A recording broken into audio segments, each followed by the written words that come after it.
Welcome to Paranoid Pages, your portal to the thought-provoking world of underground comics, out of print magazines and other rare media. We'll discover hidden gems up close and in detail to capture the magic of pictures and words combined. So, gather around, friends. This is Paranoid Pages.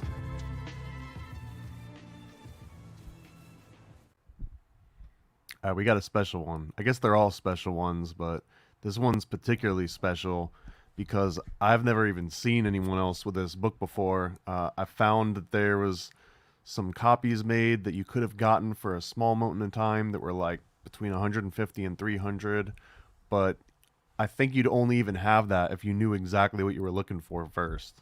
So before I get to that, what's going on, Christy Crinkle? I just want to throw out, I don't promote some of these as much as I should. Some people don't even know about some of these. So for example, we've got Fiction Faction here.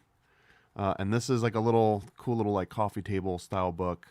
And it's sort of in black and white. There's a few panels in here that have got little like pops of color and stuff. Yeah, this one you can kind of see it pretty well. There's like some blood coming out. And like, for example, basically this whole book is just a mix-up of different conspiracy theories put together. So for example, this very first one, Ben Franklin's bodies, and it's all about how Benjamin Franklin had these bodies that they found in his house.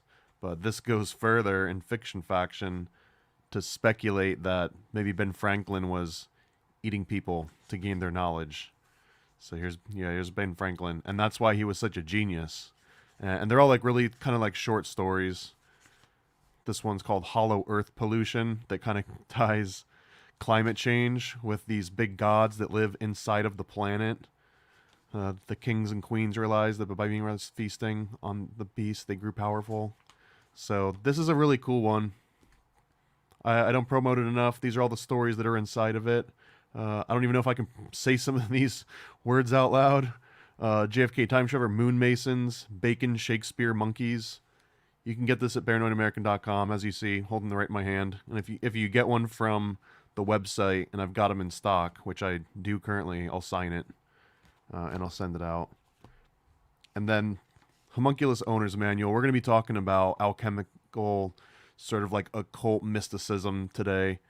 And what better way to supplement that than this Homunculus Owner's Manual that really was written by the nation's only homunculologist, Juan Ayala. It was hard to pin him down, but the dude's in high demand. Anyone that's trying to talk about homunculus basically gets him on the team. So we wrote this together, the entire Homunculus Owner's Manual, and it breaks down the entire concept of alchemical homunculus, spiritual homunculus, every different type of homunculus mentioned in history, names, dates, references, everything. So I don't know of anyone else that's ever created a Homunculus Owner track, Chick track inspired. But these are my paranoid pamphlets. And then everyone gets a bookmark if they get a book.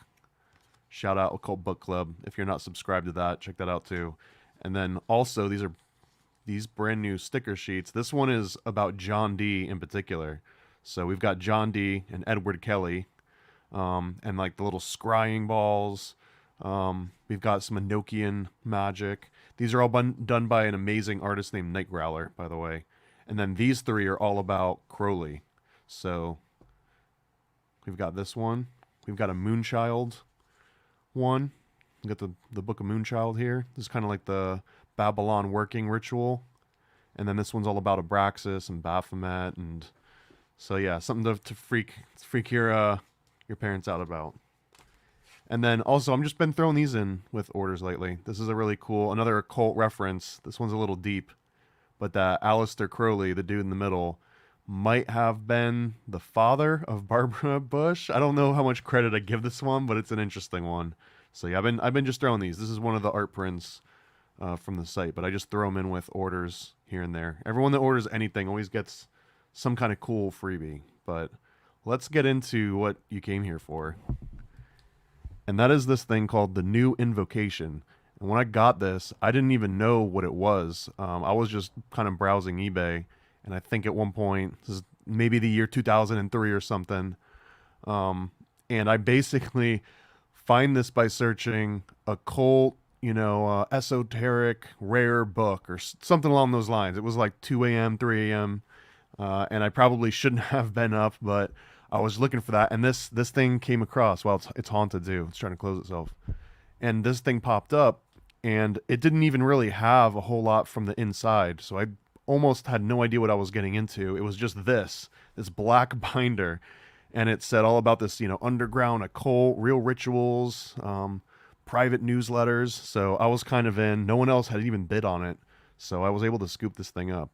And in doing a little bit of research, it was this underground magazine for occultists, and it had been put together in like a big binding, but even that binding was extremely limited. This one is really interesting because it's like the actual newsletters, I guess, and then someone had, custom 3-hole punched everything and put it into this big binder. But as far as I can tell, some of these were like originals, or they might have been recreations, but still originals somehow. So we'll just jump right in. And just really quick, the reason why this thing ended up being so interesting is because it kind of dances between, I don't know what you'd say, actual occultism, but there's lots of like stage magic in here. There's a lot of things that are basically written towards someone that's maybe leading their own coven / cult / I don't know who the target audience was for this, but it's got all sorts of things like, okay, don't ever give this, don't give this trick up, but here's this special powder you can get, or here's this company that you can order this magical device from for like trick cards or trick glasses and all kinds of stuff. So, well, and I'll point some of that out. It's really interesting how it like weaves in between the two. And it was the first time that I'd ever seen some sort of like an occult publication basically admit like, yeah, we're just doing stage magic for a lot of this, like fake blood and fake all kinds of stuff. So, yeah, it starts out Lovecraftian ceremonies, Magic Circle of Dr. Faust, new invocation binders, odds and ends. So we're going to go through all of these because I've got all, it says index 1 through 6. I'm not sure what that means. There's way more than 6 issues in here, but we'll kind of pepper through them. So this was the very first intro that just is kind of like the table of contents for the rest of it. And here we go. The very first issue of the Invocation, October 1979. So before I was even born. And this is talking about the Mask of Tau. And I'm not gonna read every single one of these articles. It's gonna be more about like the type of content that's inside of some of these. Familiar Magic. I think she's got like she got like dwarf ears and like fake eyebrows on. Oh, we're already coming up. Okay, so here's a great example already. So it's saying you've got this 8-sectioned circle on the floor, right? 1, 2, 3, 4, 5, 6, 7, and then 8. And then these are just pieces of paper that I guess you've torn up and you've written the numbers on. But then it shows you have a gimmicked envelope that's got rubber cemented seal here. So there's a way to kind of like slip a message in and out while it seems like the rest of it's been sealed. So you rubber cement this little flap, and look at this. It's saying you take a common thumbtack, you use pliers, and you snap off the point. We only need the head. In the center of the round head, drill a hole. Take the lead you plan to use. This lead should fit tightly into the hole so that it does not slip when in use. That's what she said. For the adhesive to hold this on your thumb, stop at your local stationery store. So, I mean, once you start reading, like, use a thumbtack, use a drill, use rubber cement, go to your stationery store.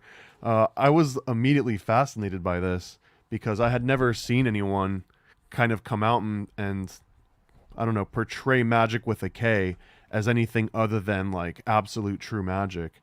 And this for sure is a way that you would, I don't know, just impress people and get them to think that you were magical, even though you know you weren't. There's a lot of that in here. We're going to show a bunch of it. Damballa. This is like a voodoo priest. Damballa, I think, is like the ultimate sky god in Haitian lore. So we've got some sort of like a Haitian ritual here, I guess. Warning, the gods of voodoo offend easily. Experience has shown that one must conduct the ritual in a serious manner not missing any of the finer points, lest the gods become offended. If care is not exercised, unexpected results may occur. Blah, blah, blah. Let's just get to it. No, I mean, I would probably be the wrong person to do a voodoo ritual because, I don't know, I would take it serious, but why does taking it serious have to be part of it? Section on The Raven Speaks. Shout out Raven. All right, here's the issue number 2, also 1979, and after this one, there obviously be in 1980 because this is the December. Encounter on the Astral Path. It says, the following is but a new cloak for a message reading effect, but please don't stop reading because of that. I'm going to stop reading right there. So this is it's lots of text, but for example, it says, the other essential secret is the means by which the written information is obtained. Various methods present themselves, but I prefer, incidentally, one of the finest is the origination of Mr. George G. Kaplan, as explained in his outstanding work, The Fine Art of Magick. So again, you can see they're jumping into it. I'm going to assume that it's some sort of clairvoyance or like I know what you're thinking or I knew what you wrote. So it says, for this you will require 2 small end opening envelopes of a size so that one will nest comfortably within the other. The smaller one has a good sized window cut out on the address side, a blank card which will fit snugly into the smaller of the 2. Put a light pencil dot on the upper right corner of each side. Alternatively, a business or visiting card may be used, in which case the pencil dots are not necessary. And here's what happens. You give the helper the card, laying it on the table in front of him with a dotted corner at the right, or in the case of on the opposite, right side up. Then get him to write his name and a secret mark on the card. To ensure quick identification on your part, you can ask that he print the name to ensure that later on someone in the audience can read what is on the card for verification. And when this has been done, tell him to turn the card over, writing side down on the table. Approach him holding the 2 envelopes flat sides up on the table in your left hand, with each flap folded separately, the flaps being towards the right and one smaller on top of the larger one. So it keeps breaking down on basically how you can just swindle people into thinking that you're actual magic. And now they're talking about, you're going into a trance state. So all this is just misdirection. It's just getting someone to think that you're talking about one thing while you're actually doing another. And again, this is not necessarily like a magic book. This is, it gets into lots of occult. This one is about making fake scars. Here's another, the Magick. It says, take 2 pairs of magnetic rope gimmicks, a pair of tarbell rope gimmicks, some rope, a pull-in cloth square makeup on the props. A scar on each wrist is just the decoration. The rope gimmicks, rope and pull, are assembled as follows. And you can see this is what makes it a gimmick, right? Because all of these things can are made to unattach and reattach, but it doesn't look like it.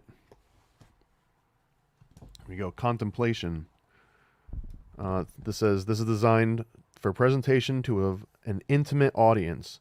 Basically, this is a 50-50 prediction, but should not be presented as such. The impression that should be gained by the onlookers is that the success of the mentalist in assessing a person's character. So again, this one is proving that you've got some sort of ESP abilities. This gets into Australian Arcana. The Mage. The Mage displays the major arcana from the tarot deck. I assume that's a misprint. Tat. Tarot deck, also introduced, is an ancient piece of parchment on which there are certain instructions. And I'm going to go ahead and guess that it's not a real ancient piece of parchment. Work of the Devil. The spectators are sitting around the table. The flickering candles cast their eerie twisting shadows on the walls. The worker of black magic announces that he will attempt the ultimate in necromancy, the calling up of Lucifer from the abyss of hell. This is not for the faint of heart, as there are real dangers for both the wizard and the spectators. After the spectators have given their consent, the wizard proceeds. So let's see, What's actually happening here? One of the spectators is given a packet of business cards. I mean, that sounds something like Lucifer would do. He'd give you a business card. On the side opposite the printing, the wizard draws, blah, blah, blah. Yeah, I mean, he talks about the horned one, but we're talking about a freaking magic trick that has to do with business cards. I don't know. I don't know if I'm scared about that. They had me when they started talking about summoning Lucifer from hell, and then it's like, now take out a business card.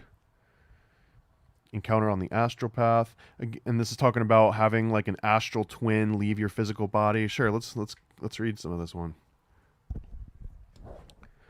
So it says, well, just start from it. The following is but a new cloak for a message reading effect, but please don't stop reading because of that. Oh, this is a double. This is a double of the one that we just looked at. Yeah, I guess I got some duplicates. Into the mind's eye. All right, here's the next issue. This is issue number 3 from February 1980. So I guess it was bi-monthly, right? Because it came out in December and they skipped January. This is interesting. The Eye of Alazred. Having first peered from the pages of Invocation number 7. Okay, they're jumping ahead a little bit. So this is issue number 3, but because this is like a reader's compilation, I guess, they're talking about issue number 7 for some extra context. And they're talking about here that they've got tape player presentations. The performer is demoted to the part of a mere overseer and a passive gamekeeper. So they're talking about why some of these sort of like fake magic rituals might have been challenging, and the technological limitations of having a tape player maybe take people out of it. Believable. I usually start a show. So yeah, I mean, it seems a lot like it was made for magicians, but again, it's the type of magic tricks they're doing.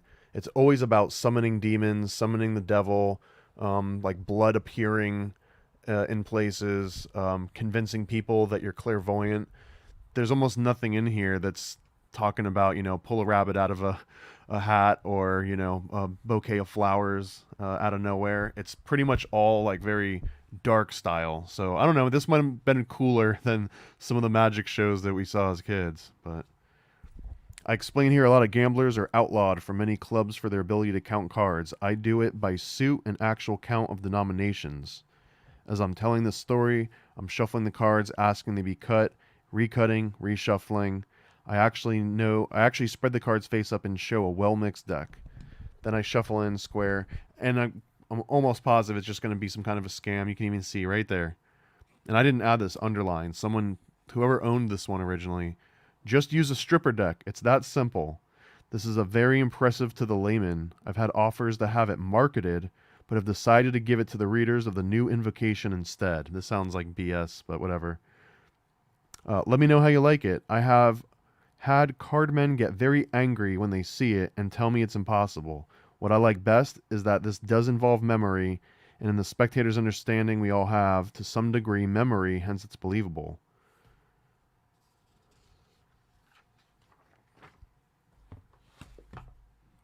And this is just a bunch of quotes. Let's see if someone else underlined this part. What does this say? Here's how you prepare the egg. Make a small round hole in the side of an egg and drain its contents. Now carefully stuff a small rubber frog purchased in a novelty shop into the egg. Next, you carefully break another egg, separating the yolk from the white, and pour the white into the egg with the frog. Clean the edge of the hole and cement a piece of wax paper, which has been cut slightly. So they're basically taking egg apart, removing the contents, pushing in like a little tiny rubber frog from a freaking novelty shop, and then putting it back together, and undoubtedly convincing someone they've created homunculus. Yeah. Oh, they're even talking about using personalized touch-up paint in the place where you put the wax paper over the hole in the egg, right? Since this is a time-consuming process, it's advisable to doctor a half dozen eggs at a time, so you have a working supply of eggs on hand. So someone's sitting down and spending their night putting together these fake eggs with rubber frogs in them just to convince people that. And what do they say here? You can use a rolled up ball of human hair rather than a rubber frog. In European countries, this is what is usually found within the egg after cleansing. So, I mean, you can see that this same sort of, deceptive practice of saying, like, I've got this magical ability to crack open an egg and find something that you wouldn't expect. There's actually, like, some European folklore that a roll-up ball of hair made more sense. So, again, this is not the same as, oh, look at how did that frog get in there? How'd that rabbit get in that hat? This is like playing on people's pre-existing superstitions, right? This is interesting. It's talking about around 1973, your editor turned out a bit of satirical fiction titled A Singular Occurrence in Cornwall, relating to how Tony Doc Shiels raised a dragon. This was published in Supreme Magigram. That's interesting. Maybe I should look into whatever Supreme Magigram is.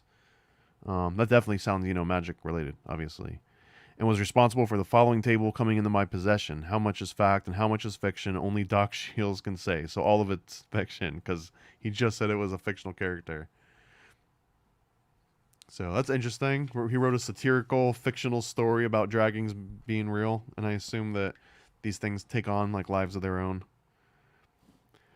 The Durini factor. A delicacy to tickle the palate of the connoisseur of the bizarre. I'm in. Wait, let's read. I'm in. It's quite the sell.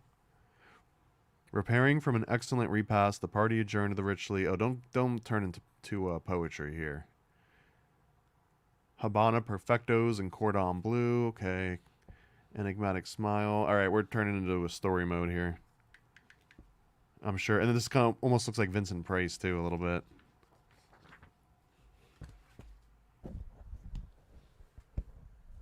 Let's see. People to answer questions. No, there's no contract with me and Juan. Why do I work with the same people? It tends to be that they're just available in the most convenient times as me, too. Tommy, too. Sometimes when we do Truth Mafia stuff, it's just because we're both open on the particular day that we pick, but it's really what it comes down to. A lot of other people, like they're night owls. The only night owl show that I do is Secret Society of Good Guys that I do on Fridays from like midnight to like 3 or 4. I don't know how much I can handle that, but I'll keep doing this. So let's see, the Durini matter. Whenever I see the underlined, actually there's a whole bunch of underlined stuff right here. It's talking about hydrochloric acid. Let's see what the hell this is talking about. Avoid the fumes. Wash it off 3 or 4 minutes under open water. You may have to experiment to determine the exact time to allow the chemicals to sit on the glass before washing off. Do not use hydrofluoric acid. This will etch the glass. You only want to stain the glass imperceptibly. The heat of the hand or the palm and the assistant will fog the glass and cause the design to develop. So they're actually purposefully making, I guess, a glass to fog up if you touch it. And there's like, it's lots of science involved in this magic. Image of coincidence. We got April 1980. And as it goes on, some of these are like less magic tricks and more just like magical context. Touching the tarot. Possibly you're the kind of person who, having an intimate knowledge of the tarot, is asked time to time to give someone a reading. If so, this may be interested to you. Before starting your reading, tell your subject you want to see if he's in rapport with the cards. Produce the major arcana of a normal size Rider-Waite deck and the major arcana of a miniature-sized deck of Rider-Waites. Hand him the normal-sized cards first. Ask him to shuffle them well, and at the same time to empty head and heart of all thoughts and emotions. I can already guess where this is going. They're going to convince you that the big cards are now little cards, I guess. When he's finished, take the small cards from him. Okay. When he has finished, you take the cards and hand him the miniature ones. Okay, so I guess they know about the big and the little ones.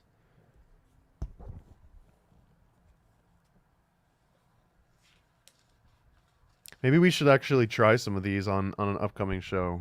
I'll go and find like some miniature and regular size Rider weight decks. Maybe I'll find some of this like glass etchings. I don't know. That I'm honestly losing interest the more I think about it, but here we go. Okay, so here's proof that this is not just like a regular stage magician manual, right? Um, so here they're describing what they say is going to be a sacrifice, right? The big pentagram, guy wearing a cloak, smoke, candles. That's pretty much all you need for a full-on sacrifice. And they refer to everyone as the audience still. So imagine going into like an OTO meeting or, your satanic coven meeting, and you're watching this. Like you're literally just a member of an audience. And then here we go. We've got this. This is interesting. So on this previous page, they're sort of describing how to put this thing together. A funkin' ring, and I guess it's gonna like emit sparks. That's what it was kind of describing over here. Funkin' ring is similar to the Joker's joy buzzer. That's the little thing that you would like shake someone's hand, and it would buzz or shock them. Except a shower of flint sparks in place of sound. So you make this little robe and you stick this little rigged cage under it. Sleeve is tucked around arms. Like all of this stuff is very specific just to being, deceitful. And then here we go. Masculine? Is that really this guy's name? Masculine. Masculine Yamage. Yamage. The maid. Yamage. I'm just going to say Masculine Yamage. Photographed during an actual performance of his unique midnight soiree at the Psychic Entertainers Association's 1979 Meeting of the Minds in Jersey. So I guess if you were in Jersey and you thought you saw magic, or you thought you saw someone like lighting up and shooting sparks, it might have just been a freaking magic trick that was based on one of those practical joke hand buzzers. The sign of X. Close-up mentalism. 12 cards. A lot of this ends up being like Taco Bell style, right? Where it's just like, you take a deck of cards, how many ways can you turn it into some sort of a magical ritual? Let's just, another random spot here. What is this talking about? When you get the packet back from the spectator, fan the cards out face down, pick a card, any card.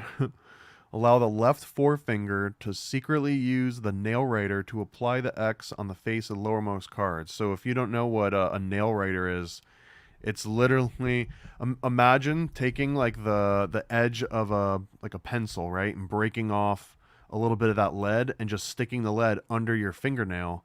So then when someone gives you the card, you can be holding it, and if you just kind of like gently like make a motion like this just on the back, like you could actually draw on the back of the card using what they call a nail writer. So here it is just like the most low budget trick you can imagine. Like you're just drawing an X on something really lightly, so then when you go back through the cards and you say, well, this is your card, it's because you saw the X again. None of this is too groundbreaking yet. Just wait. They're going to get into levitation and everything pretty soon. What is this? Murder by Design. And I mean, the names are salacious, This would get you interested. It's so you're like, oh, wow, Murder by Design. Summon Lucifer from hell. And then it's like, okay, first you start with a pack of business cards. What? A member of the audience is selected to act as a murderer. He's giving a small ornate dagger to be used as a murder weapon. 5 cards are shown, each with a figure of a person dressed in a different colored clothing. Each are placed in the envelope. So, I mean, they're parlor tricks for the most part for a lot of these. What is this? I mean, the artwork's pretty cool. Lovecraftian ceremonies. The long-awaited work on bizarre magic that readers of the new Invocatio have been waiting for. Each of the 7 occult dramas is a small magical playlet based in a plot on the stories, poems, and characters created by H.P. Lovecraft. This actually sounds pretty awesome. But it's not in here, right? You'd actually have to order it direct. This would be kind of cool to like actually find the entire Lovecraftian ceremonies. Because, I mean, this is like a nice blend of occultism and fiction and magic, kind of like all blended together. So here we go. Issue number 5, a tribute to Leslie May. I don't know who Leslie May is. Let's see if it says anything. April 16, 1980. The world of magic and mentalism was saddened by the death of one of the stanchest, I'm going to say staunchest, but I don't think that's how you spell staunchest, supporters of our craft. Brother Leslie May. In his 70 years on this mortal coil, Leslie gave unselfishly his knowledge and talent to fellow magicians. So this is kind of Numbers Infinitum. Okay, by Leslie May. So I guess they just showed a whole bunch of different Leslie May articles. What is this? Are we doing math? The Bloodless card. Joy buzzer. Yeah, they freaking love these little joy buzzers. I guess that was almost half of Satanism in the 70s and 80s were just practical joke and magic kits, which honestly doesn't surprise me too much. I would almost argue that even like today's version of Satanism is probably a lot of guys that are obsessed with magic. And I'm not talking about the trading card game, although that too. Tarot twins. I don't know, this is just a cool image here. The following effect is based on an old mathematical principle. Max Katz, John Hamilton, Sam Schwartz. I don't know what any of these names are. So again, you use the tarot cards. I guess when you use tarot cards instead of business cards, it makes it feel like more official, right? But really, they can do the exact same trick with any deck of cards of any kind. And I mean, I guess that makes sense because regular trading cards and trump suits and everything are based on tarot. So tarot kind of was the original. And on top of that, taking tarot cards and turning them into playing cards and then associating playing cards with gambling and, Vegas. And that's sort of like, I don't know, removing the magic of what tarot really was. Like if you imagine when you go to Vegas and people are going crazy and playing the like video poker, that really is tarot cards. I mean, they're looking at tarot cards essentially, but they've lost all the meaning. Candles are lit, and the room lights slowly dim and fade away, leaving only illumination from the candles. Leaves from the Black Book, issue number 11. I should look into this too. Leaves from the Black Book. Oh, maybe they're talking about issue 11 of Invocation. That makes sense. The wizard cries out in a loud voice. Oh God, I have no idea what. Groma Epian Seok. Hold on. I don't know if I'm gonna invite a demon directly into my house by saying this. Let's give it a shot. If he does, I'll have him on for an interview. Groma Epian Seok Satani Dejani Epargrion, Galaganon, Zogagan, Firstagon. Oh, ye spirits, come forth, I command you. Hold on. All right. No one showed up yet. I might have just pronounced one of these wrong. Or like it was saying earlier, maybe I'm not taking it seriously. And I guess in that case, it's sort of like Tinkerbell, right? You've got to like clap and you got to think happy thoughts for it to work. And if you don't, then it doesn't work. Issue number 6. Special Psychic Entertainers Association issue. Okay, so, I mean, Psychic Entertainers Association, what is this? This is like a secret society of mentalists in the 80s. Let's put them on blast. let's put the 1980s Psychic Entertainment Association on blast. And their New Jersey P.O. box. I wonder if this was a New Jersey thing. I wonder if this was just like really big in the Jers. I mean, this dude looks like he was from Jersey.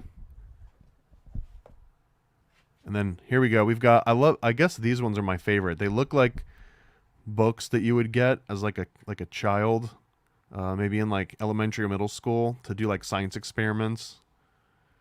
So wad astroparch paper. I don't even know what astroparch is. In a ball and soak for 1 minute in a strong solution of coffee. While wet, open the astroparch on newspaper in Apply acrylic burnt sienna or yellow ochre using more water if necessary in a wrinkled paper. Okay, so this is, I assume this is creating fake parchment. Hang up to dry. When dry, more coffee may be added. Fold 4 or 5 pages into a signature and sew along the spine. Liquid text, acrylic paints. I mean, if the Occult were one thing, they were very brand loyalists. So they're very specific about the name brands of acrylic paint they use when they're going to scam you.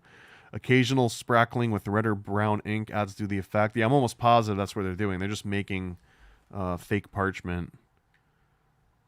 And then here's the final step. Sew signatures, tie together. And then they show you, here's the 9th century half Yunshul? Yunseal? I don't even know what that word is. Alphabet. So yeah, here's how to make fake parchment. And that dude is definitely Jersey. I don't care who you are. Come on, are you gonna tell me that this dude's not a freaking car salesman during the day and like a magician during the night, making fake parchment, summoning the devil with business cards? Oh, another one. This is from Brother Shadow. Note the illustration to the left shows you give a thermometer placed on top of 2 inverted glasses, bridge fashion. If I showed up to a satanic coven meeting and they had like a freaking thermometer and a compass out, I'd just turn back around. Like, this is 7th grade physics class, and I didn't pay attention there. I'm not going to pay attention here. Construction details. Okay, whoever owned this was really into this particular one. So let's see. A small sponge is glued alongside of the molded cover of the thermometer about 2/3 of the way up. A wall of wax prevents water from the sponge from going anywhere but to a piece of foil around the bulb of the thermometer. Dots of wax are placed around the back to allow the back cover to be removed and replaced. So, okay, this is a way to essentially, without even reading this, they're going to isolate like the thermal body heat, I'm going to assume, or something to make it so that you've got full control over the thermometer. So maybe you could touch it and it wouldn't go up in a certain way, and then touch it in another way and it would go up. That would almost give you the illusion of being able to control body temperature. Again, I don't know if that's where that was going, but I mean, clearly there's something going on with sponges and faking stuff, right? What's this? Danton's ESP. I'll say Danton. And I wonder if this is Danton. Let's see. For the face down presentation, mark all force cards so you know circles from stars. Maybe this is one of those ESP decks of cards, which would make sense since it says Danton's ESP. Oh yeah, 101 deck. So this is like how to just teach yourself how to scam people with one of those ESP decks. And I guess they really like this too. Lots of highlighting. Psychotechnics, Advanced Psychic Methods by Miriam Rothschild. Interesting. Last word book test. I guess if you were buying this would be the perfect place to just advertise to people that were into this kind of stuff. So there's lots of mail order things that get way into the weeds on this. The Ross Johnson receives the Balls of Brass Award. Here we've got more thermometer hijinks. Oh, this is an even better version of what they were talking about. Okay. So we've got, here's the front of the thermometer. On the back, those dots of wax that they were talking about. And this is so you can remove the back and put it back on easily. So I guess it's like you've disassembled this thermometer so it's rigged on the inside, and then you put the back on it so that no one knows that it's rigged. So you've got this little sponge of water, wall of wax, so that the water basically is just caught right here in this pool. So I'm not sure what else they're doing with it, but now you can basically raise or lower the temperature of this water that's caught in here in a certain way. It's interesting.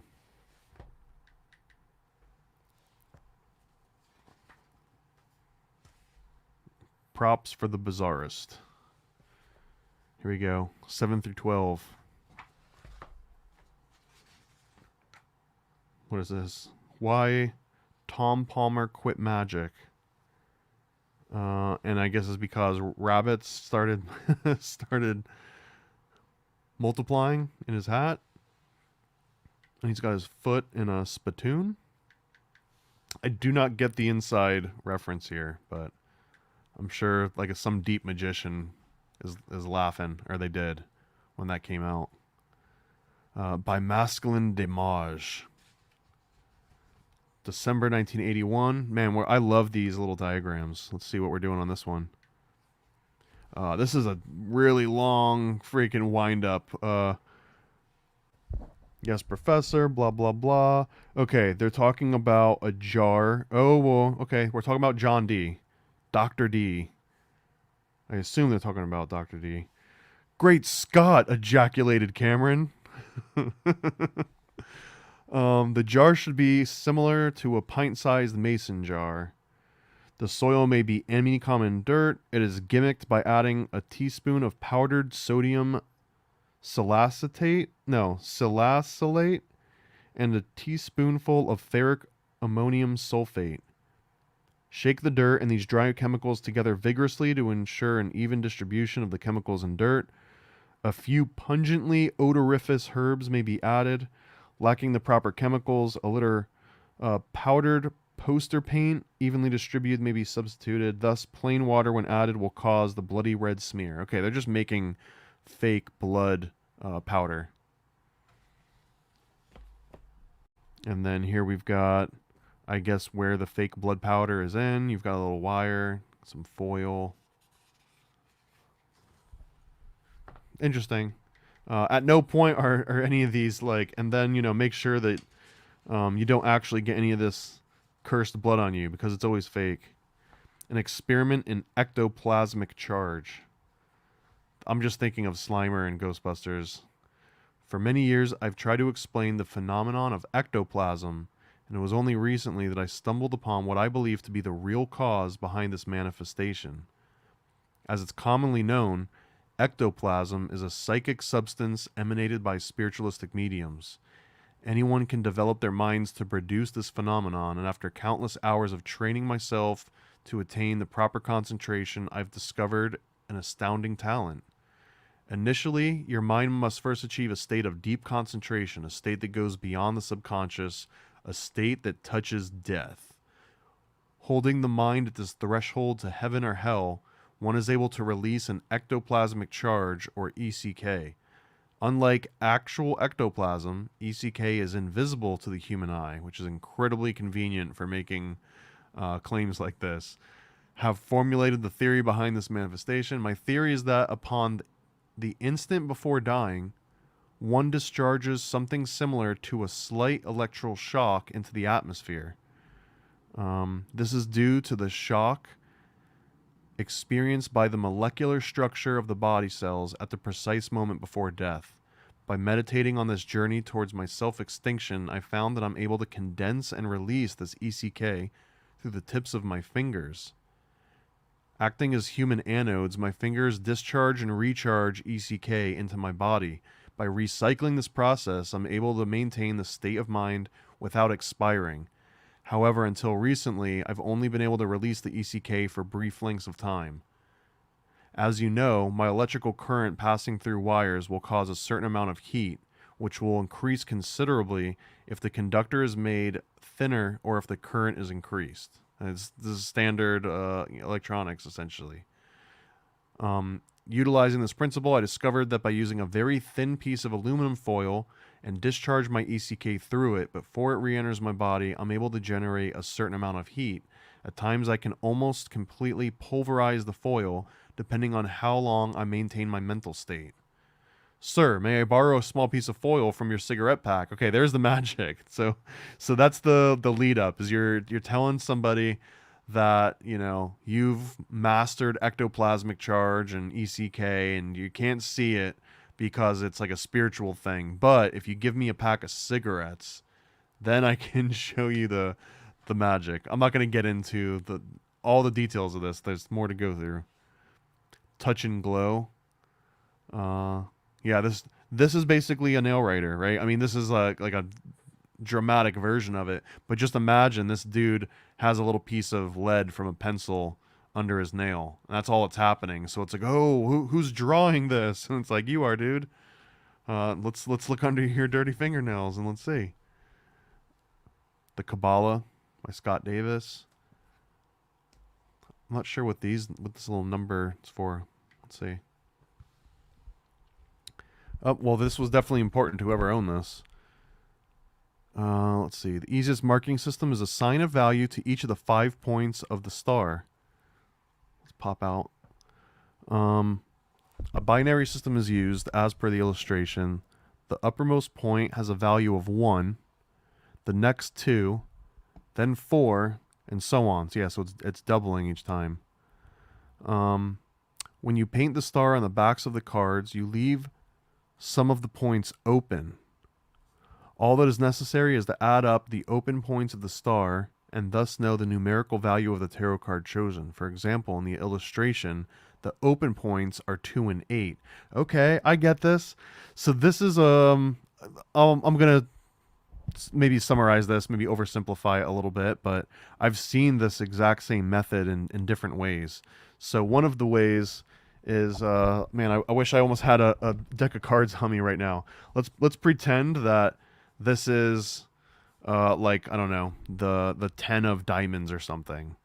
So one of the ways that one of these tricks work is that you have someone come out and you'll maybe put like cards on the table, and imagine that I've got a card here, a card here, a card here, and this is like a huge table, right? And I've got all these different cards laid out.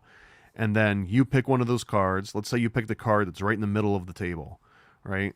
So the cards get picked up, or the magician re-enters the room, and I go up to him, and when I point, imagine this is like the 10 of diamonds, or you know, the 9 of diamonds or something, and when I point, I'll go like, is it this card?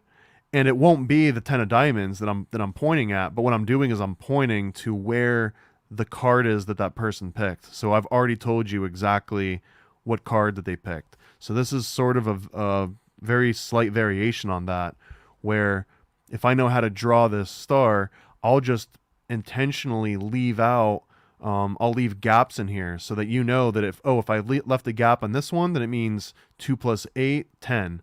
Maybe it's the 10th card. Or if I left a gap in here, that would have made it the 11th card, right? So this is a way that you can slowly build up and sort of like communicate some number. So just by me writing this in a certain way and leaving these gaps in these corners, it's telling the person that's looking at it that knows what these gaps mean. Because to a layman, you might just think I always draw stars with these little gaps like that. But in reality, it's very, very specific. There's so many variations on this very same, like it's kind of a cold reading technique. I've seen some of these that'll blow your socks off, honestly. And that they could be taught to anyone in a matter of like minutes. And it really takes some of the magic out of some of this stuff. Let's see here.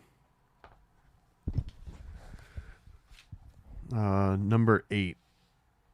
January 82. Still wasn't born yet. Cyclone. I love the name of this already. The Cyclone. 2 decks of cards, still sealed in plastic. All right, these are very, very typical sort of stage magic-esque. I want another like sacrificial ritual on one of these. The Shuttered Room. Chapbooks for wizards. What the hell? Those aren't wizards, those are aliens. Like, that's definitely an alien. What are we saying? Hot on the heels of Mr. Bernstein's first release. Comes his latest offering. Yeah, 20 effects for psychic entertainers. So a lot of it's just magicians trading secrets with each other. What's this? The Pentacle of Love. The Pantacle. Performer explains that not only do people create vibrations. Sound familiar? This is like the most common new agey crap out there, which may be detected, but also an ancient magical technique of casting a pantacle is capable of creating powerful vibrations which can control people's thoughts and actions. To demonstrate, he shows 5 identical sealed envelopes. Oh boy, we're gonna start doing rubber cement and envelopes again. But I mean, you can just see it. It just plays directly on people. Like, oh, do you believe in vibrations? Yeah, I mean, I hope so. I hope you believe in vibrations, because they are real, unexplainable. Some of the wordplay in these titles is better than the magic. The mage delivers 1 or 2 statements which the skeptic may concede or deny. Yeah, let's see what this one is.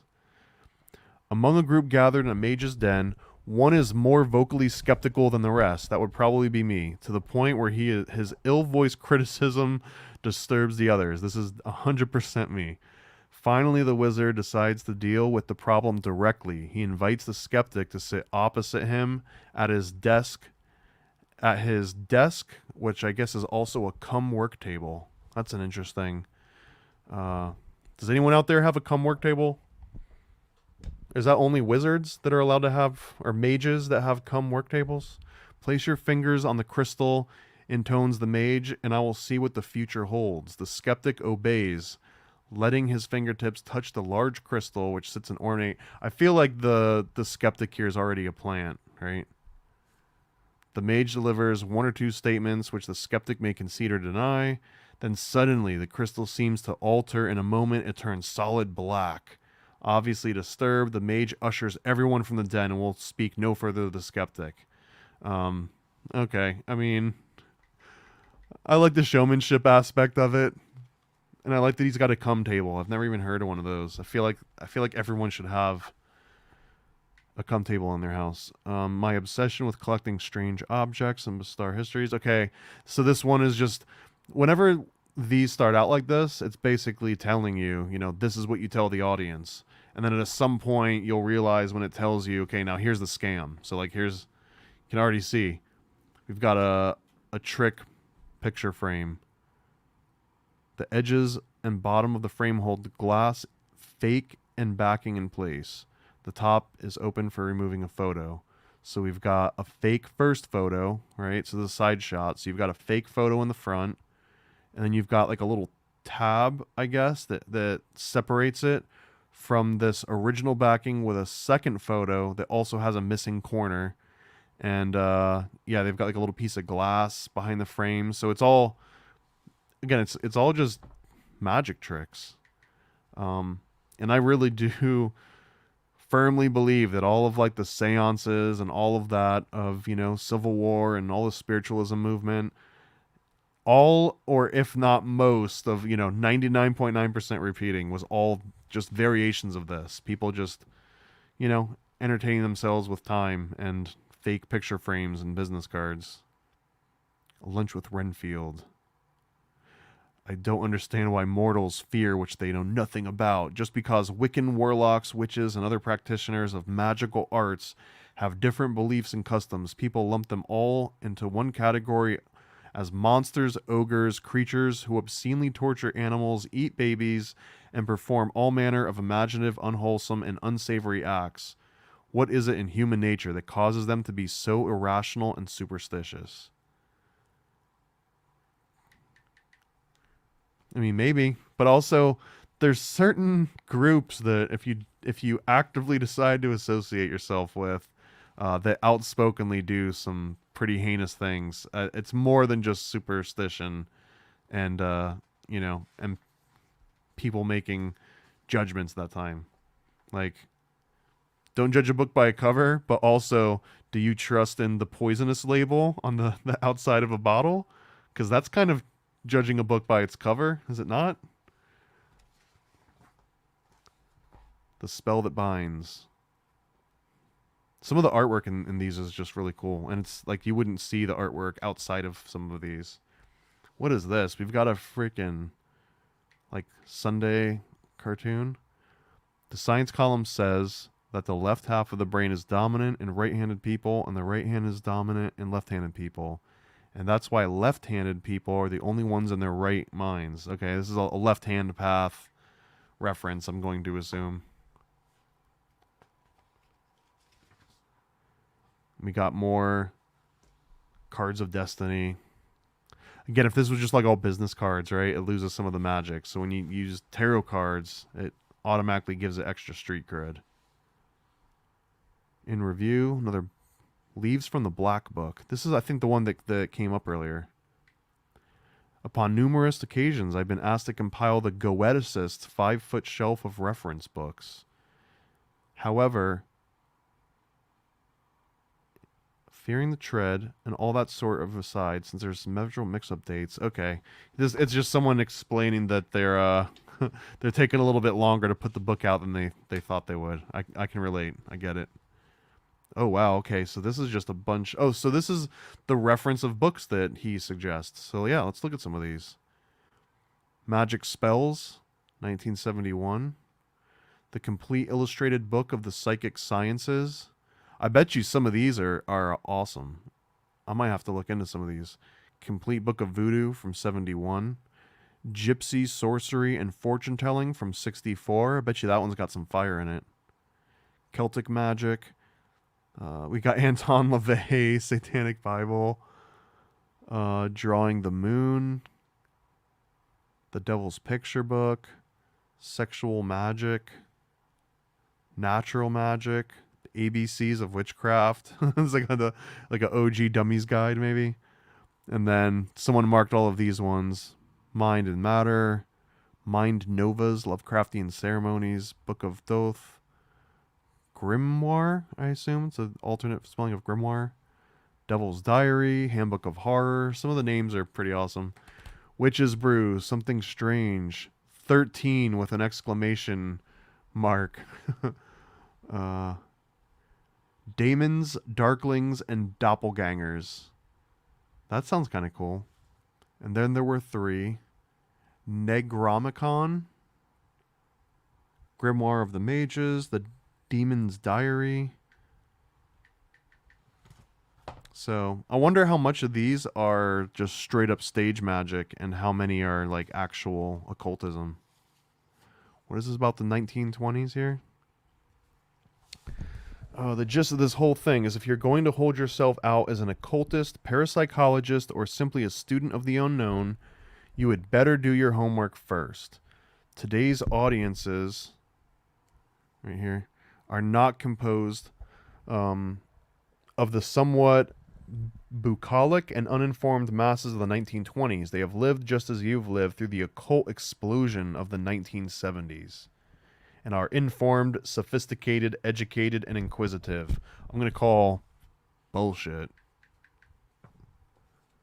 Because, like, we're still... people are still falling for a lot of this stuff even today. So, sure. I don't know if we're any smarter than the 1920s. In fact, I guess I would assume that people in the 20s might have been a little bit smarter about some stuff. I'm not really sure, I guess. So here's more fake thumbtacks. It's got like a blunt tip on it. Spirit blocks. Friends of mine were redecorating their old house. Oh boy, we got a story. So the performer brings out an old box decorated with letters and numbers. It resembles a child's toy box from 50 years ago. Okay, so we've got a haunted toy box. So the haunted toy box is actually this little trick that's got a little bar that they kind of like rig up into the back here. Let's see.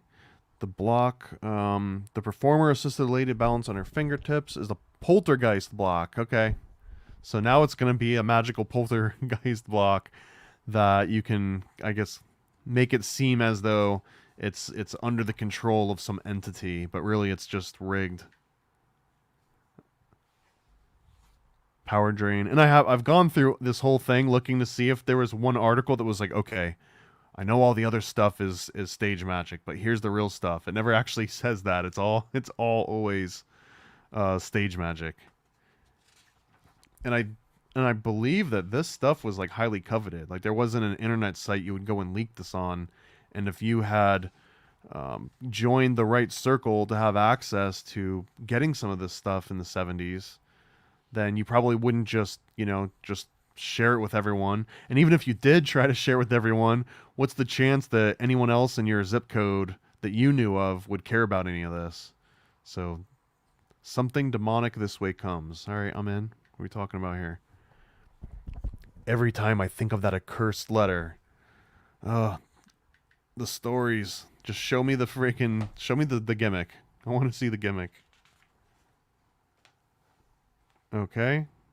We've got some maybe auto writing or like a child writing scrawled by the planchette. So we're like Ouija board area, or probably an auto writer of some kind. Because usually if it's not talking about a Ouija board, but it's talking about a planchette and writing, it's one of those auto writers. Cytography. Interesting. We're just making up words. Spirit photography. Okay. Yeah, I get that. First kiss. The mentalist. Oh yeah, let's see. This one sounds problematic. Let's just see. Mentalist approaches a female member of the audience with the request that they take a brief trip down memory lane. Somewhat tongue-in-cheek, he asks if she can recall the name of the first boy she ever kissed, assuring her that such a personal recollection will be of great scientific significance. He offers a small pocket memo case containing a few sheets of paper. Oh boy.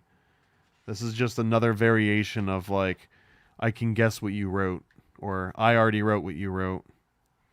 This is kind of cool. Advance notice to subscribers. The new invocation will be raised in March. Oh boy, inflation's setting in. Be scary to look up how much these actually cost in like 2023 dollars after inflation. What's this? Binders for the new invocation. I think that's what this is. This is one of these binders. The Call of Three. To cleanse the sanctum sanctorum of evil spirits. Spooky glass. So here we go. Here's like a special custom-made glass, I assume. The wine. As you fill the glasses, one is carefully in a normal manner, but as you fill the second glass, you spill about 1/4 of an ounce, which runs down the side of the glass and under the foot of the glass.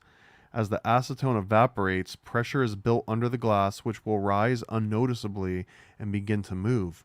Once the wine is poured back into the glass or into the decanter, further evaporation will destroy any evidence. That's kind of sneaky. I kind of like that. It's kind of a cool one. So it's like a glass that I guess moves around, and then since it's acetone, it evaporates at room temperature. So if someone goes to analyze the glass that was previously, I'm going to assume that it was moving around because now you've got this viscous liquid under it, so that it can move without any kind of perception of someone pushing it. But then it only lasts long enough to evaporate. So by the time someone goes to inspect it, that liquid is now gone. The Raven Chronicles. Shout out to Raven. And thank you. Shout out Cherry. Thank you so much. Is it My Cherie? I'll say My Cherie. Always in the comments, always dropping the links to whatever we're talking about on all the shows. We appreciate you so much. I hope you're at Secret Society Good Guys later tonight. Dial T for tarot, dial M for murder. Okay, they've upped their header game. So now they're actually doing kind of like this fancy working in the date and the number instead of just throwing it into text. A publication devoted to weird and bizarre magic. That also is a much better tagline. That would have pulled me in. Biomagnetic. Let's see. Another seance one. Mentalist, retrieving cards. I'm kind of bored with all of the freaking card magic. Sign language. The mentalist passes out a number of 3x5 index cards. Okay, now I'm even less interested. I didn't think you could get more boring than business cards, but now we're just going to give people index cards. Leaves from the Black Book. You too can be a zombie. This isn't an illusion of the mind, but it does have its place. One of those charming little social affairs where you're surrounded by 3,000 of your closest friends, and you may have met the host 10 years ago, but you sure don't know anyone else. As you're standing around, a bowl of booze in hand, turn the conversation to travel, hence to Haiti or the Bayou Country or Louisiana. Okay, so this is in a environment when people don't realize they're an audience, right? So you go and you just start BSing people, and you tell them that you've been to Haiti and that you dabbled in voodoo. So yeah, this saves you from chatting about Aspen, Destin, Monte Carlo. So this is quite like you're going to your high school reunion and you don't want to talk to all of the yuppies about, going to Aspen. You're just like, hey guys, guess where I just came back from. So mention some of the rituals you saw or thought you saw, dead chickens or whatever. I love that. It's so like frank to like an insider, right? Whatever. Yeah, there's like dead chickens there. And all the while you're staring intently at one person's right earlobe. Keep staring and keep talking. This will bother the person, but they won't say anything. The old spinach between the teeth feeling. After you begin to tire of telling your strange tale, shake hands with the person and maybe one other and excuse yourself to join another group. What's so amazing? Your hand is clammy cold, like possibly that of the undead. What? All right, I want to see what the hell this is talking about. I don't remember where this came from. Oh, but I've been doing it since 1957. Before going to the party, put 2 ice cubes in a baggie and seal it. Put it in one of your cheap waterproof plastic tobacco pouches that pipe stores sell. Place this in your right jacket pocket. When you start your strange tale, put your hand in the pocket and hold the ice cube. When your hand is nicely chilled, give your victim a cold handshake. That's actually awesome. I actually want to do this now. It's so simple. So you tell someone, I was in Haiti. There was dead chickens or ever. Okay, shake my hand, and your hand's clammy and cold. I actually kind of like it. The casket of Bakar. And then, yeah, this is like basically the song Lady in Half, but they just set it on fire instead. And then, we've got a whole freaking diagram of how it works. Take a look. As an engineer, I kind of love this aspect of it. So, okay, we've got a removable top piece, which acts as the roof, that detaches for the cremation. Skeleton area, metal, and lined with asbestos. Okay, so this is like a fake skeleton that you've created. Front and back to detach to display the skeleton. Okay. Spring-loaded trap door, just in case you got one laying around. Cushion. Indicate position of assistant during the cremation.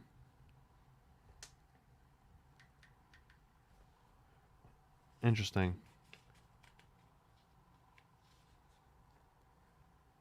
I guess I'm not seeing where the position. Indicate position of the assistant during cremation. Where's the friggin' indication? Chapbooks for wizards. All right, and then here's the final little section on here. This is 13 through 18.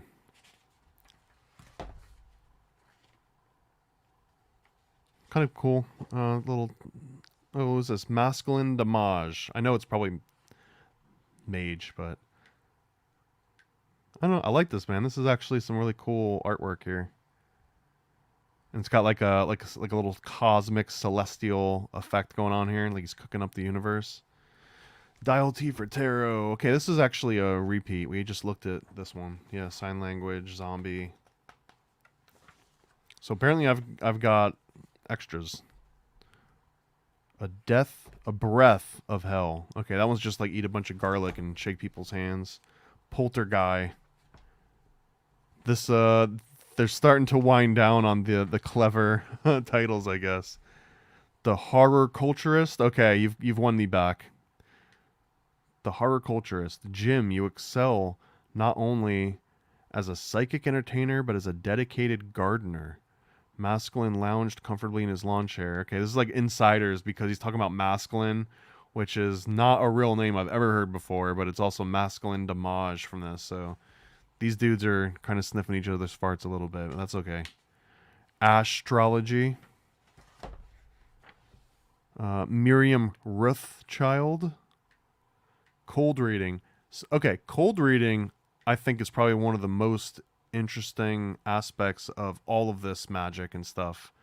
So let's actually just read this one, because I love the concept of cold reading. This is, I don't know if everyone remembers. I think his name was like John Edwards, something Edwards, and he would just be in a room full of people and be like, "Does anyone here have a relative with the letter R in their name?" And of course, someone would respond either non-verbally or otherwise, and he'd be like, "Yeah, like your uncle, he's talking to me," and he would kind of like hone in on them. And a large aspect of that is cold reading. And I guess NLP kind of crosses over into this, but okay. The art of cold reading is the art of illusion. It's a more difficult illusion than floating a 5-ton elephant or sawing a woman in half. I agree with that. Yes, it is the easiest illusion in the world because of one important fact. People don't believe you can really float a 5-ton elephant or saw a woman in half and have her survive. They do believe a psychic can read their minds, past, present, and future. Because of this belief, they will actively participate in creating, maintaining, and confirming the illusion. Now, this is Paranoid American. We're into conspiracy theories and occult research here. What they're describing cold reading, I mean, this is just like straight up deception 101. And yeah, I guess I'll go out on a limb and say that anyone that does cold reading is basically just a con artist. And that's essentially what it is you're confidently saying things that you have no idea if they're true or not. And the more confident it sounds, and anyway, and it gets into like sales. Let's just keep reading. How the principle of confirming, again, confirming belief works is very simple, and you can prove it yourself. Assume a trusted friend tells you that you have to meet this really wonderful person. He tells you the person's bright, generous, talent. Oh, they're talking about Paranoid American. He tells you how much in common you have with this person. When you meet the person, you're looking for a bright, generous, talented, creative person, and you find one. Even when the person tells rotten jokes, you assume the person is bright and that the joke is just above your comprehension. You look for factors that confirm your expectations and translate the factors that are incongruent so they fit the description and ignore those that don't fit or can't be translated. There's literally hundreds of experiments in psychology validating this principle. Yeah, 100%. This is kind of like self-fulfilling prophecies. In a cold reading, you must imagine that you are psychic. You must participate in the illusion. Just as the coin is seen in the empty hand, you must see the mystery of the psychic ability in yourself. At first, this may be difficult, but as you pretend, it will become more real. If it helps, call it method acting.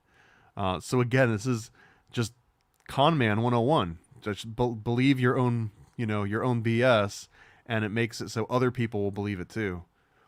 My remark about my amazement when people say, "Miriam, you were so right," so many times is a constant confirmation which cements my expectancy that what I say will be confirmed. The reality may be that I never said what the individual thinks I said, but it is also reality that when I am fully participating in the illusion, I believe them. I believe that I am psychic. I see the coin in the empty hand. All this might seem difficult at first. It's like your identity is caught up in an illusion and you lose touch with reality. If you do not have a good grasp on who you are, this is a possibility. But what is the illusion you choose to participate in? A clever magician tricking a mark, or a sensitive mentalist helping people confirm it? So that's actually one of the better articles out of all of these. And it's basically just telling you how to be a con man. And if you convince somebody else that you're psychic and they feed into it, then you use that energy and you just extrapolate on top of it. You multiply it. So now you start believing the energy that you put out, even though you know it started as a lie. You then feed yourself that lie. I feel like that this is 90% of like real, quote unquote, real magic.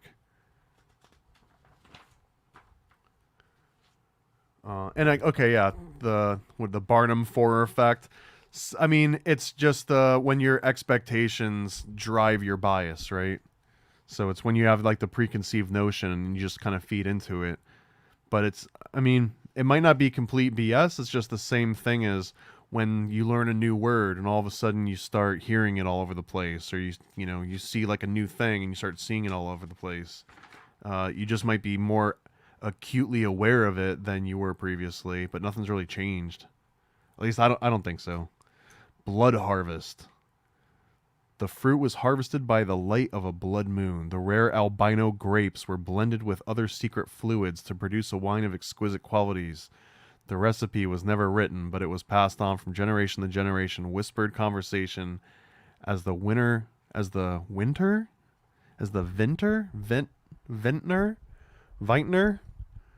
lay on his deathbed to his eldest son. The voice of the brooding tall figure trailed off for a moment in deep thought.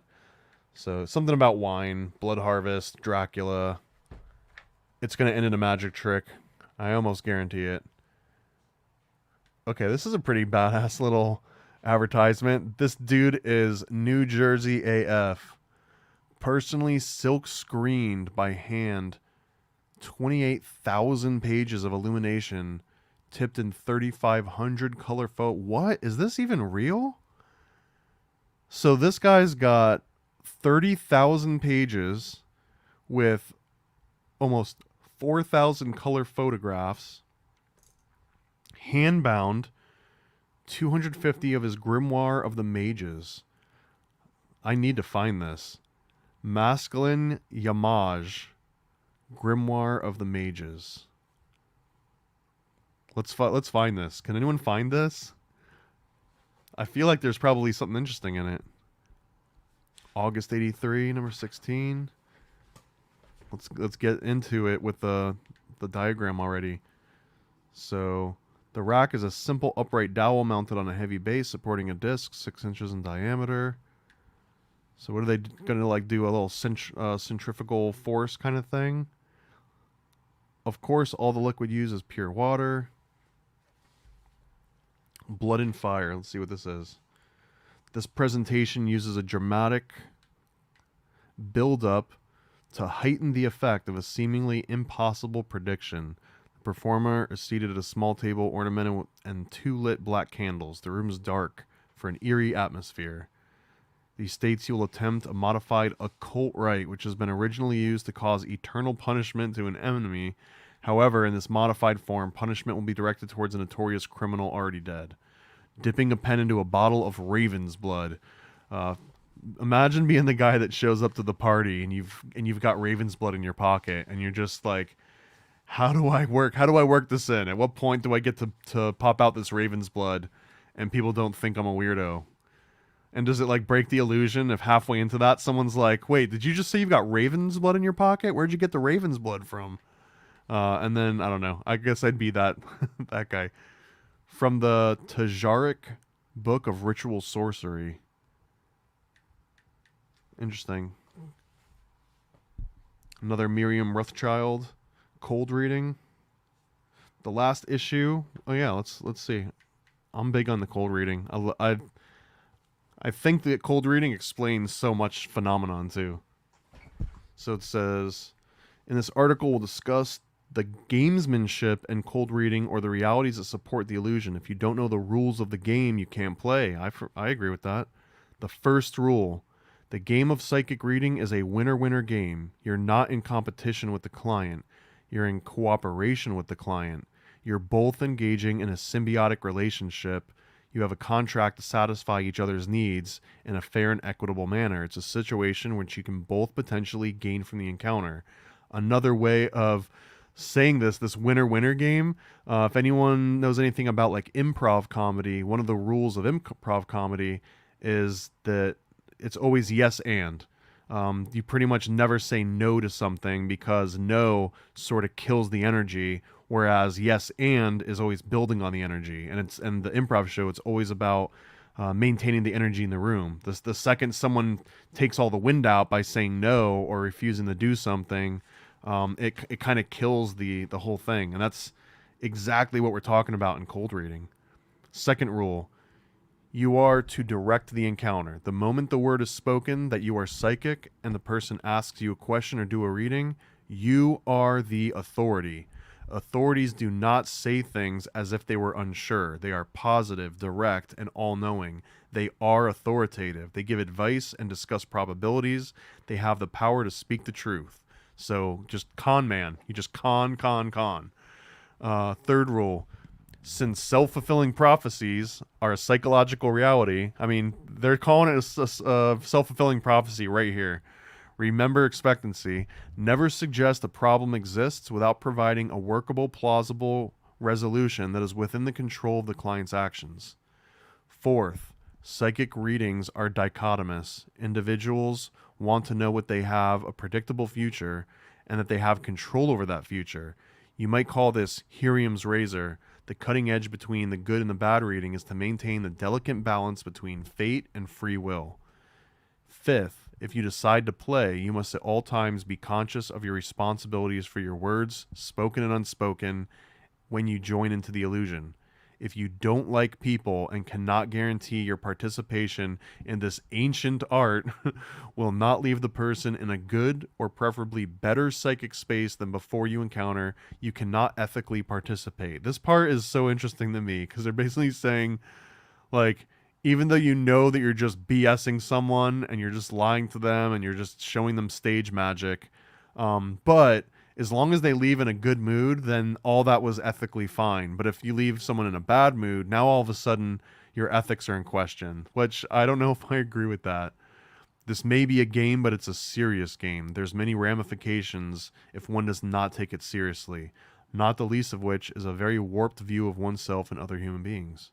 I mean, I don't think any of that's wrong, except maybe this whole, like, sure, maybe you can't ethically participate if you don't expect to leave someone in a good mood, but I feel like the intent of wanting someone to be in a good or bad mood feels completely irrelevant to the ethics of pretending that you're a psychic.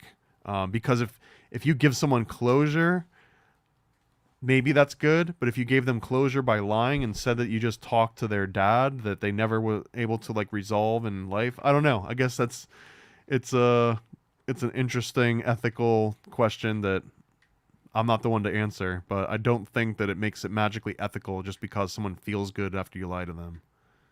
So here we got another little scam. What does it see? Beware. The best trick the world will see for 50 clams. I want to perform an effect. Yeah, see? I got these 50 clams, see? Chat books. We got some more.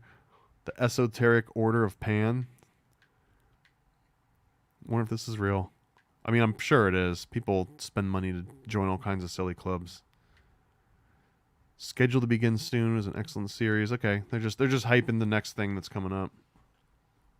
October of '83, Psychic Trust. All right, another cold reading one. Let's look at this one. Last time I promised a confession. The truth is, I believe what I do is real.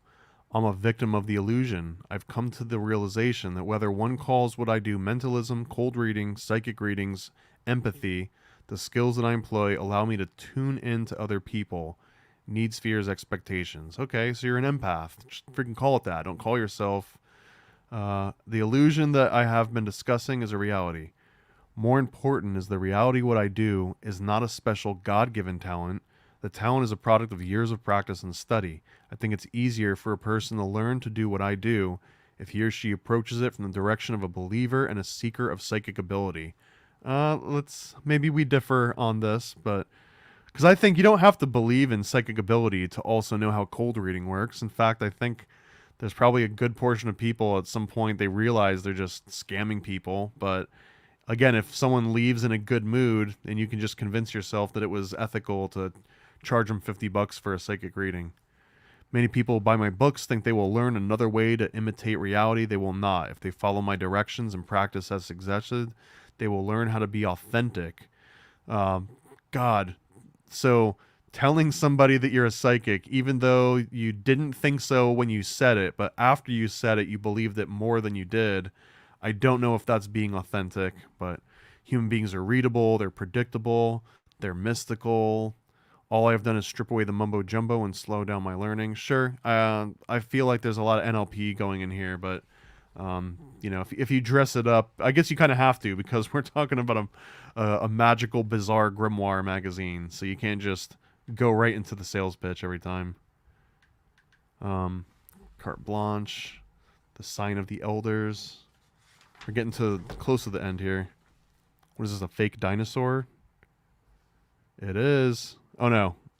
Hamdrias baboon skull. So apparently you could get yourself a baboon skull from Skull Duggery, P.O. Box, Brea, California.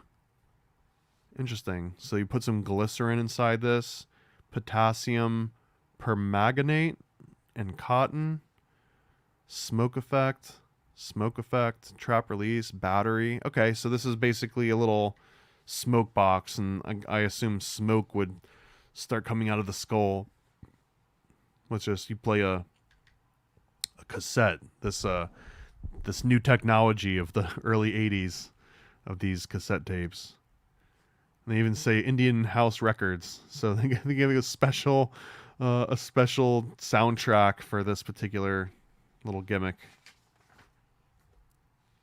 Chance meeting.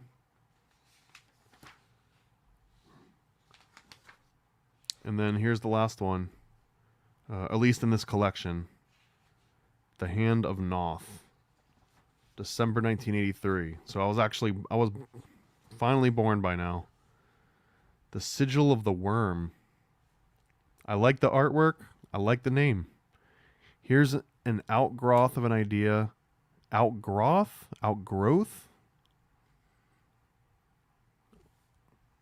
I mean, I guess if you're good at magic, you don't have to be good at spelling, and that's fine.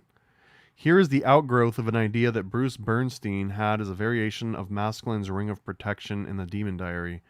Recently, Bruce suggested it would be interesting to substitute a sigil in place of a ring, thinking it would be mysterious to write something on a piece of paper which would be unknown to the spectators, yet give you some sort of power. Okay, sure. You'll seem more mystical if you write down a sigil instead of like a name on paper. I mean, he's not wrong. It's, again, same reason that you would use tarot cards instead of business cards if you're trying to seem more mystical. Biofeedback. Alright, here's the conclusion. When doing a cold reading, use the person's name and touch him. This is another very classic NLP tactic. One of it, the person's name is just because what you're doing in cold reading and in NLP is what you're constantly doing is building rapport. And rapport is sort of like you walk into a room of strangers, and if one of them just seems like you would trust them more than the others, and you don't know why, like you're already building some sort of a silent rapport with them. And then if you watch them do something that impresses you, or maybe you meet them and you tell them your name and they remember your name, all those things are building up rapport. It's like this little internal social credit score that you're constantly tabulating for everyone you ever meet. So when doing a cold reading, use this person's name. So using their name, that just makes them look at you more favorably. Like, oh, they remembered my name. I like you a little bit more now. And you just keep building on that and touch him. This is called kinesthetic anchoring.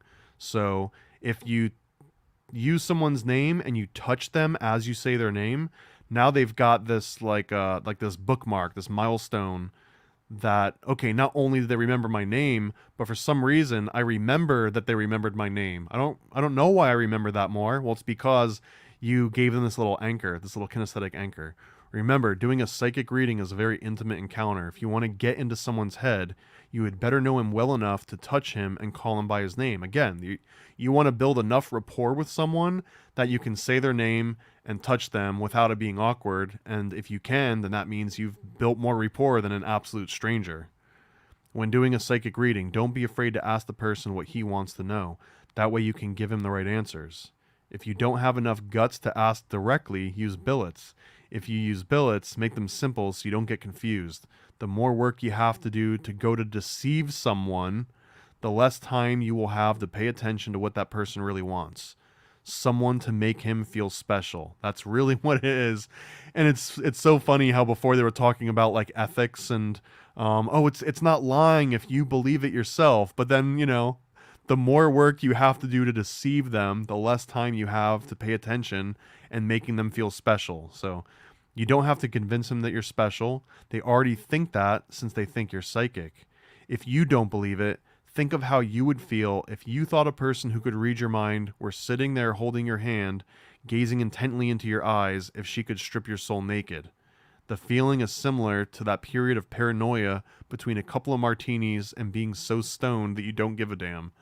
It is a time of true vulnerability. Think of a time when you felt vulnerable and exposed, and treat your client as you would have liked to have been treated at that time. This is also an NLP tactic. This is a combination of patterning and reframing. So when it says, think of a time when you felt vulnerable and exposed, this is an NLP command, think of a time. And then when it says, when you felt vulnerable and exposed, this would naturally, hearing this out loud, or if you were reading this intimately, you would think of like the last time that you actually felt this way. So you're basically putting yourself back into a more empathetic state of mind and then using that. And that's NLP reframing kind of 101. Do not give general readings. Give complex, colorful readings. Speak rapidly. This is really important. Speak rapidly. The person will attend to those items which match some information in his memory stores. The more you tell a person, the more chance he'll be able to find a way to confirm what you say. Irrelevant items will slip out of short-term memory and disappear. Only salient items will be recalled. Ignore people who are skeptical or show great bravado by putting down what you do. They're usually scared. That's so funny. Like, even though you're clearly deceiving someone, but if someone doesn't believe you, if they don't buy the deception, it's because they're scared. You know, that's on them. Speed up your breathing and they will speed up theirs. Another NLP tactic. This is called mirroring. Now this is an aspect where if you've built enough rapport with somebody, you can cause them to mirror you. But if you're trying to build rapport with them still, you can mirror them. So if you go into a situation and somebody's breathing like extra hard or extra fast, or maybe they're just like overly calm, you match that energy, and that will help build rapport as long as you don't do it in a way that's making it obvious that you're mirroring them. They will speed up theirs if you insist on control. Again, this is you forcing them to mirror you. This will increase their heart rate. Fear, excitement, etc. feel pretty much the same, only the labels are different. That's true. I mean, it's just adrenaline inside of your system. Tell them in all seriousness that you do not feel it would be wise to tell them what you see, which is true. No, it's not. It's deception. You don't see anything. Come on. It's funny how they like jump in and out of some of these where it's like, oh no, we're lying. No, we're not. Yes, we are. I guess that's the end of this particular article because then it goes into this one. Oh wait, here we go. You can see the very top. Why tell an ass he's an ass when he doesn't even know he's a donkey? Okay, okay. That was the last line. Yeah, why tell an ass is an ass and doesn't even know what a donkey is? Great. Room at the top. Another reading list. A book of wizards. The wizard's key. Some of these probably evolved into like Dungeons and Dragons. And then this was kind of cool. I'm not entirely sure what the hell it is. So I don't know if it's like a Rorschach kind of thing. I mean, so clearly this is a lady's. I think what it is, it's a few different things. So one, it's a lady with her head turned to the side. This is her hair. Maybe this is like her nose. There's her ear, right? She's like looking over her shoulder to the left.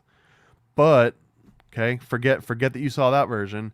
Now it's going to be an old lady looking down, right? So now instead of this being the jawline and this being the chin, now if you look away and look back, this whole thing's a nose, right? This is an old lady's nose, and here's her mouth, and there's her chin, and there's her eyes. And again, this is the hair, but now she's looking down this way.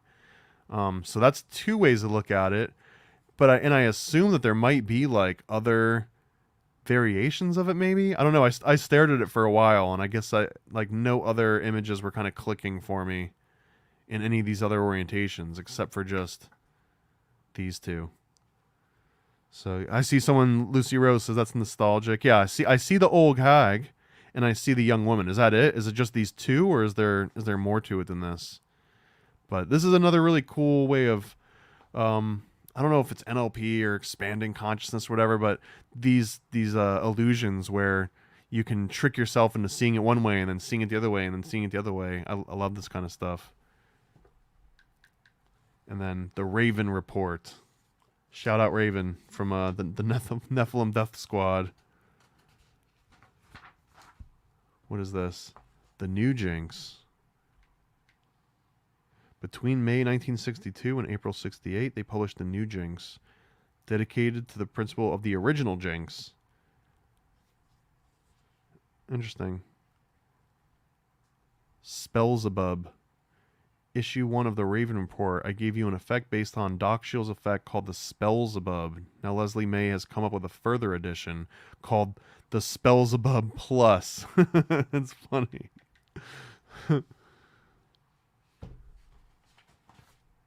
And then here we go. Another advertisement for getting one of these binders. And Lynn Raven Publications, Waldwick, New Jersey. So yeah, I guess maybe this was just something that was big in New Jersey. I don't know if it was big nationally. I've never heard anything about this new invocation outside of me buying this on eBay completely blind and then doing a little bit of research, and I just found other people that had like a book compilation of this. But again, this is like really interesting to me because it's a mix of NLP, cold reading, stage magic. There's chemistry in here, right? It's talking about mixing all these different and like where you would source the chemicals from. I thought that this was just like one of the coolest things ever. And if you thought it was one of the coolest things ever and you want me to do more of these, please, a million times please, follow the Occult Book Club, but also go to paranoidamerican.com. Maybe join the Patreon. The Patreon is exactly what allows me to do this kind of stuff. Otherwise, I'd have to be doing some boring freelance website or math or spreadsheet garbage. And I don't want to do that. I'd rather be talking about occult and mysticism with you guys. And here's a couple books that are going to be coming out next year. So this one's actually already available, Secret Mystery School 3, although until recently I was shipping these directly from Amazon. But now, as you can see, I've got my own saddle stitch copies in hand.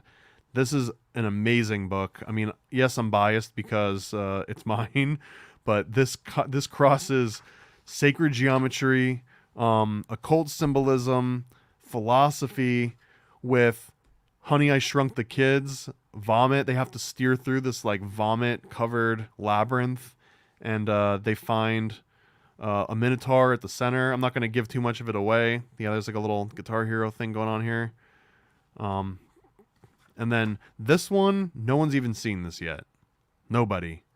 Except for maybe the artist and the writer that I worked with. Shout out Doc Wyatt. He also, you might know his name from huge projects. He was involved with Napoleon Dynamite. He's involved with Lego, the Ninjago series, like the movies, the TV shows. He's written for Teenage Mutant Ninja Turtles. He's written for Transformers, Stretch Armstrong. Like, just, the list goes on forever. And I don't know how, but somehow me and him got linked up together while I was at Disney, and we cranked out 3 or 4 stories, and I just finally am getting them in print. So this one is going to be made available early next year, maybe January, February. I'm figuring out exactly how I want to announce it because I'll do it with a few others. But this is predates Pizzagate, by the way. This is basically about a magician or an occultist that takes over a pizza store in Salem, Massachusetts, hence Black Mass, Salem, Massachusetts pizza. And he spikes the pizza using basically a black mass. So he turns a pizza into a dark Eucharist. You can look up what a dark Eucharist is. And he uses that to infiltrate this porcelain club. And the porcelain club is an actual club at Harvard. It's like their version of the Skull and Bones, essentially. And he does that, and he makes them do some stuff. I can't show all these pages. Well, let me just skip a couple. And then at the very end, we've got this oracular skull that we find, and there's a few of these ready to be printed, but I need to move issue 1 first. I got to move some more of the Secret Mystery School. I got to move some more of the sticker sheets. Once I move out inventory, I can get more. So if this finds Any interest whatsoever, please check me out at paranoidamerican.com. Come back for more. We'll be doing some, I think, on the 24th, right? On Christmas Eve. We're going to do one more live, and it's going to be about Santa being a mushroom. We'll talk about the sacred mushroom and the cross. We'll talk about the Pharmacological Inquisition. I think that's what it's called, by Jan Irving. Jan Irving I also collaborated with on one of these stories right here. Did I give Irving top billing on the front? I don't know if I did. But I definitely give him credit in one of these stories that's about the JFK assassination and Robert Gordon Wasson, who was connected to all kinds of interesting stuff. So anyways, more collaborations coming, more products coming, more content coming. In the meantime, please go buy a freaking sticker or something. All American stickers, cryptids, cults, and killers. Seek out all your favorite conspiracies. All the land and more on our sticker sheets. Paranoid American stickers, they'll make you smile and snicker. False flags and secret societies. All of these and more on our sticker sheets. Explore the unique with Paranoid American sticker sheets. Unearth tales of cryptids, cults, and mysteries through each sticker. These won't last long. Get yours now at paranoidamerican.com. We're all American stickers, cryptids, cults, and killers. We got all your favorite conspiracies. All of that and more on our sticker sheets. Paranoid American stickers, they'll make you smile and snicker. False flags and secret societies. All of these and more on our sticker sheets. What the heck are you waiting for? Discover the extraordinary with Paranoid American sticker sheets. From cryptids in the night to cults out of sight, each sticker is a unique find. Get yours now at paranoidamerican.com.